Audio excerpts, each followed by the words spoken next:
దాన్ని తక్కట్లో ఉంచు. పాత ఇనప సామాన్లకి బఠానీలు ఇస్తామని వినిపించింది. తుప్పట్టిన గతిని ఎత్తి కనిపెట్టేలాగా 1 కిలోమీటర్ వచ్చేసావు.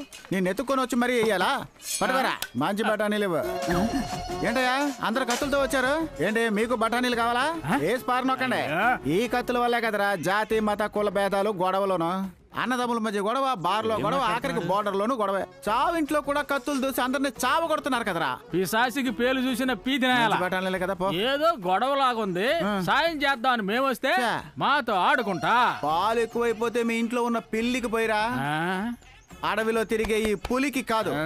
నీ దగ్గరున్న కత్తితో అరటి పండుని చెక్కితే తోలు అడ్డుకుంటది, మామిడి పండుని చెక్కితే టెంక్ అడ్డుకుంటది. బ్రెయిన్ లో పెట్టుకో. ఇప్పుడు నీ తలను చెప్తాను, ఎక్కడికి వెళ్ళి అడ్డుకుంటుందో చూద్దాం. 2 రూపాయలుగా నీదేనేమో చూసుకో. 2 రూపాయలు